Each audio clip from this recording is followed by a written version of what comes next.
Bon, je suis un peu une chercheuse d'or. Je l'admets. Mais ce n'est pas ma faute. Je dois m'occuper de ma mère et de mon père, qui sont tous les deux à la retraite depuis longtemps pour des raisons de santé.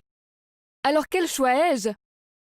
J'ai eu quelques relations sérieuses, mais aucune n'a vraiment fonctionné, parce que je ne pensais qu'à l'argent et à m'occuper de mes parents.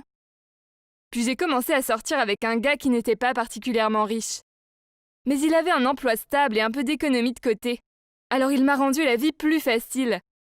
Mes parents m'ont supplié de continuer à sortir avec lui, mais honnêtement, je n'étais pas prête à me caser. Et il n'a pas fait beaucoup d'argent pour me satisfaire. J'ai rompu avec lui et j'ai décidé de viser plus haut. Je ne sortirai plus qu'avec des hommes riches. Sinon, je resterai célibataire. Ma patronne n'arrêtait pas de me demander pourquoi je suis toujours célibataire, alors que je suis une si belle fille. Elle était très inquiète. Et elle m'a donc organisé un rendez-vous avec le fils de son ami. Sa famille est super riche. Alors bien sûr, j'ai accepté. C'était l'occasion parfaite de commencer à sortir avec quelqu'un de vraiment riche. Et je ne voulais pas contrarier ma patronne. La date était fixée et nous nous sommes rencontrés. Il s'appelait David et oh mon Dieu, c'était un vrai connard dès le départ. Mais ensuite, il m'a totalement surprise et m'a dit que c'était une affaire purement financière pour lui. Sa mère et son père avaient toujours dit que s'il était marié, il pourrait reprendre l'entreprise familiale. Puis il m'a dit que si je m'intéressais à l'argent, nous pourrions simplement simuler la relation et nous obtiendrons tous les deux ce que nous voulons. Jusqu'à présent, ses parents n'avaient approuvé aucune des filles qu'il leur avait présentées. Mais comme j'étais jolie et présentée par leur ami, il était sûr que cela signifiait qu'il m'aimait déjà. Ça avait l'air plutôt sympa, non? Du moins, c'est ce que je pensais de toute façon. Mais une fois que nous avons commencé à sortir ensemble, il sortait toujours avec d'autres filles. Même si je n'étais pas intéressée par lui d'une manière romantique, ça m'a quand même agacée. Alors j'ai décidé de sortir avec d'autres mecs moi aussi. Ce n'est pas comme s'il pouvait s'en plaindre. J'ai immédiatement fait un profil de Tinder. Et je me suis dit que ce serait cool de mener une vie un peu sauvage. Peut-être même des coups d'un soir. Vu que j'avais de l'argent maintenant, il était logique de sortir et de m'amuser. Cependant, après avoir essayé ce genre de style de vie, un soir, j'ai décidé que ce n'était pas pour moi. Le type avec qui j'avais passé la nuit, Christophe, était un type tellement gentil, mais c'était super gênant. Alors on s'est séparés et on ne s'est plus jamais revus. Au bout d'un moment, les parents de David ont voulu que je vienne dîner à la maison pour que nous puissions officialiser les choses. Mais quand je suis arrivée, j'étais complètement gelée. Christophe était le seul à être assis à la table du dîner. Oh mon Dieu! Il s'avère que Christophe était le petit frère de David. C'était encore plus gênant que notre coup d'un soir. Et pendant tout le dîner, je ne pouvais même pas le regarder.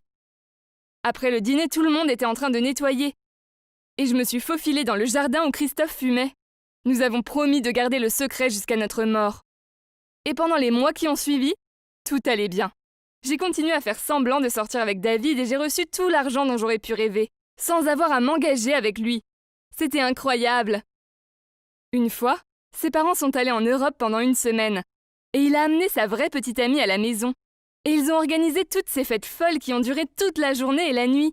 Ils ont sérieusement causé beaucoup de problèmes et ont totalement sali la maison. Mais quand ses parents sont revenus, il leur a menti et a dit qu'il n'y avait eu que lui et moi à la maison. Puis pour ne rien arranger, sa mère a découvert que son collier de diamants préféré avait disparu pendant ce temps. Et bien sûr, elle a tout de suite soupçonné que c'était moi qui l'avais volé. David ne m'a pas une seule fois défendue. Et j'ai fini par sortir de leur maison en larmes après qu'elle m'ait accusée d'être une voleuse. C'était tellement frustrant. En fait, Christophe est venu me chercher. Il m'a emmenée dans sa voiture jusqu'à la rivière où c'était calme, et m'a dit que je pouvais laisser sortir toutes mes frustrations. Il m'a dit qu'il savait ce que son frère avait fait, et que cela ne l'avait pas du tout surpris. Nous avons parlé pendant des heures, et j'ai vraiment eu l'impression que je pouvais me confier à lui. Une chose en entraînant une autre, nous avons fini par passer la nuit ensemble à nouveau. Mais cette fois-ci, j'ai senti un lien plus fort avec lui. En fait, j'ai réalisé que je tombais amoureuse de lui. J'ai décidé de lui dire ce que je ressentais. Mais plus je m'ouvrais, plus il devenait froid. Et à un moment donné, il s'est même détourné de moi. Je n'arrivais pas à y croire.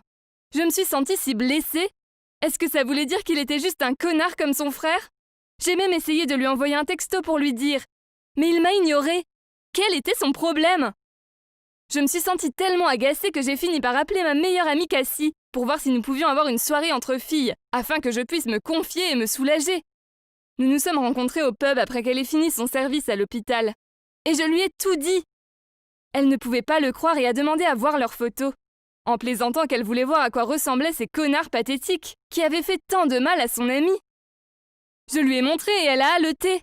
Puis elle s'est tournée vers moi et a dit « Oh mon Dieu, je connais ce type !» en montrant du doigt Christophe. Je crois que je sais pourquoi il a agi si froidement. Puis elle m'a dit qu'il était un patient de l'hôpital où elle travaillait. Il avait un cancer et y allait régulièrement pour son traitement. Je ne l'ai pas cru. Pourquoi ne me l'aurait-il pas dit? Alors elle m'a dit que je devrais venir à l'hôpital le lendemain et voir par moi-même. Et elle disait vrai. Le voir branché à toutes ces machines m'a fait tellement mal. Je l'ai attendu dans le parking et je lui ai dit que je savais ce qui se passait et qu'il n'aurait pas dû me mettre à l'écart comme ça. Mais il a quand même été grossier avec moi. Il m'a juste dit qu'il se fichait de ce que je pensais et que ce n'était pas mon affaire. Mais je savais qu'il disait ça juste pour cacher la vérité, qu'il tombait amoureux de moi aussi. Donc maintenant, je ne sais pas quoi faire. Leurs parents se sont excusés auprès de moi pour m'avoir aveuglément accusé d'avoir volé le collier. Et maintenant, ils font pression pour que David et moi nous nous marions. Mais mon cœur bat pour Christophe. Dois-je me marier avec David et être la fille la plus riche de la ville? Ou dois-je être avec Christophe, mon véritable amour? Pour le temps qui lui reste sur terre,